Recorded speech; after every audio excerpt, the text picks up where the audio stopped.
आई वडील आयुष्यभर अपार कष्ट करून पोटाला चिमटा घेऊन कमावलेली प्रॉपर्टी आपल्या मुलांच्या नावावर करतात. पण जेव्हा त्याच थकलेल्या आई बापाला साधं जेवण, औषध आणि आधारासाठी हात मागण्याची वेळ येते, तेव्हा मुलं पाठ फिरवतात.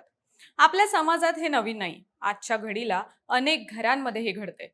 पण बहुतेक पालक गप्प बसतात, कारण त्यांना कायद्याची माहिती नसते, धाडस नसतं किंवा आपल्या मुलांच्या बदनामीची चिंता वाटते. पण भारतात एक असा कायदा आहे ज्यामुळे पालकांचा सांभाळ न करणाऱ्या मुला नातवांना दिलेली संपत्ती परत घेता येते. बक्षीस पत्र रद्द करता येतं, जमीन पुन्हा स्वतःच्या नावावर घेता येते आणि लातूर जिल्ह्यात याचंच एक धाडसी उदाहरण समोर आलंय. 89 वर्षांच्या हौसाबाई लहाडे यांनी न्यायाधिकरणाचा दरवाजा ठोठावला आणि न्याय मिळवलाय.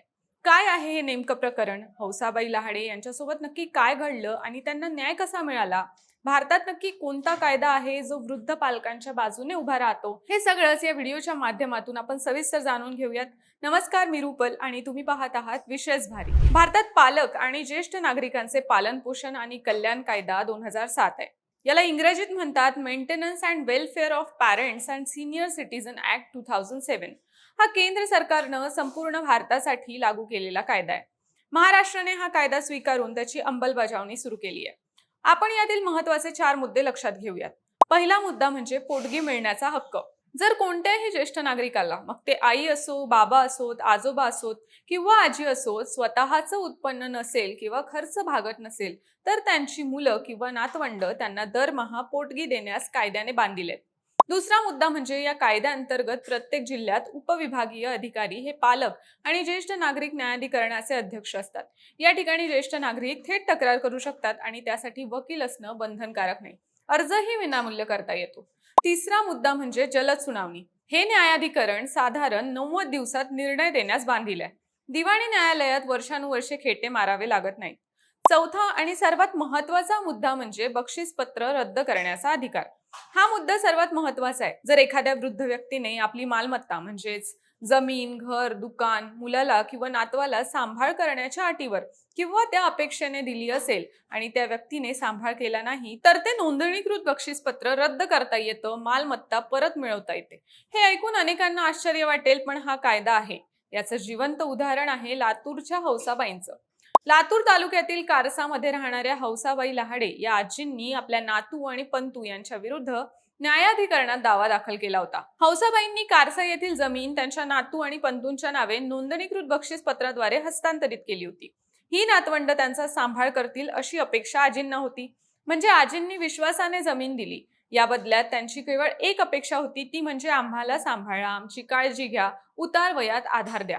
पण जमीन नातवांच्या नावावर झाली आणि त्यांनी आजींकडे पाठ फिरवली. सांभाळ नाही, देखभाल नाही, एका 89 वर्षांच्या आजीला वाऱ्यावर सोडून दिलं गेलं. पण आजींनी हे गप्प बसून सहन केलं नाही. त्यांनी धाडस दाखवलं आणि न्यायाधिकरणाचा दरवाजा ठोठावला. न्यायाधिकरणाने प्रकरणातील कागदपत्रे, पुरावे आणि दोन्ही बाजूंचा युक्तिवाद विचारात घेऊन उपविभागीय अधिकाऱ्यांनी निर्णय पारित केला. आता कायदा अजून सोप्या पद्धतीने समजून घेण्यासाठी या आजींच्या प्रकरणातील निकाल समजून घेणंही तितकंच महत्वाचं आहे. आजींनी नातवंडांच्या नावे केलेलं नोंदणीकृत बक्षीसपत्र रद्द करण्याचे आदेश पारित करण्यात आले. म्हणजे जमीन पुन्हा हौसाबाई यांची झालीये. आता जमिनीच्या सातबाऱ्यावरील नावही बदलण्यात येणार आहे. आणखी एक मुद्दा म्हणजे त्यांना शासकीय लाभ व्याजासह परत मिळणार आहे. संबंधितांनी सदर जमिनीवर घेतलेले शासकीय लाभ, अनुदान, पीक विमा किंवा इतर आर्थिक लाभ व्याजासह परत करण्याबाबतही आदेश देण्यात आले. जमीन स्वतःच्या नावावर करून ज्या ज्या सरकारी योजनांचा फायदा घेतला गेला, तो सगळा पैसा आता व्याजासह आजींना परत द्यावा लागणार आहे. तसंच भविष्यातही या नातवंडांना कोणताही हस्तक्षेप करता येणार नाही. म्हणजे भविष्यात अर्जदार यांच्या मालमत्तेमध्ये कोणताही हस्तक्षेप करू नये असेही स्पष्ट निर्देश देण्यात आले आहेत. मंडळी, हे प्रकरण फक्त एका आजीच्या जमिनीपुरतं मर्यादित नाही. हे प्रकरण सांगतं की ग्रामीण भागातील एक 89 वर्षांची महिला, जिला कदाचित कायद्यांची फारशी माहिती नव्हती, ती सुद्धा आपल्या हक्कांसाठी लढू शकते आणि न्याय मिळवू शकते. या निर्णयामुळे ज्येष्ठ नागरिकांच्या हक्कांचे संरक्षण करण्यासाठी शासनानं केलेल्या कायद्याची प्रभावी अंमलबजावणी झाल्याचं दिसून आलंय. त्यामुळे ज्येष्ठ नागरिकांनी अन्यायाविरुद्ध कायदेशीर मार्गाचा अवलंब करावा असा संदेशही समाजात पोहोचते. भारतात दरवर्षी हजारो असे वृद्ध आई वडील असतात, जे जमीन, घर, दागिने सारं काही मुलांना देऊन टाकतात आणि नंतर त्यांना उपेक्षेचं, एकाकीपणाचं जीवन जगावं लागतं. अनेकांना हा कायदा माहीतच नसतो. हौसाबाईंनी हे करून दाखवलं, त्यामुळे त्या केवळ स्वतःसाठी नाही तर देशभरातील लाखो वृद्धांसाठी एक आदर्श ठरल्या आहेत. जर तुमच्या आयुष्यात किंवा तुमच्या आजूबाजूला असं काही घडत असेल तर काय करावं हेही जाणून घेऊयात. पहिली गोष्ट म्हणजे जवळच्या तहसील कार्यालयात जा.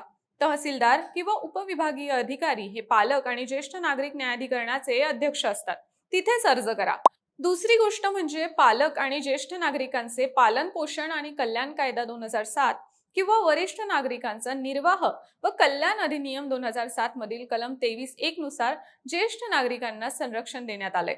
या कायद्यांअंतर्गत अर्ज करा. हा अर्ज मोफत आहे, वकील नसला तरी चालतो. तिसरी गोष्ट म्हणजे बक्षीस पत्राची नोंदणीकृत प्रत, जमिनीचे 7/12 आणि इतर कागदपत्रे त्याबरोबर सांभाळ न झाल्याचे जे पुरावे असतील ते जमा करा. चौथी गोष्ट म्हणजे गरज वाटल्यास जिल्हा विधी सेवा प्राधिकरणाकडे म्हणजेच DLSA कडे मोफत वकील मागता येतो. प्रत्येक जिल्ह्यात हे प्राधिकरण असतं. मंडळी, आई वडिलांचं कर्ज कधी फेडता येत नाही असं म्हणतात, पण त्यांचा सांभाळ करणं हे आपलं नैतिक कर्तव्य आहे आणि आता त्यांचं कायदेशीर बंधनही आहे. उतार वयात आई वडिलांना एकटं टाकून ऐशोआरामात जगणाऱ्या मुलांसाठीही प्राधिकरणाचा हा निकाल एक इशारा आहे असं म्हणता येईल. बाकी तुम्हाला या प्रकरणाविषयी काय वाटतं हे आम्हाला कॉमेंट्समध्ये नक्की सांगा आणि विशेष भारीच्या YouTube चॅनलला सबस्क्राईब करायला विसरू नका.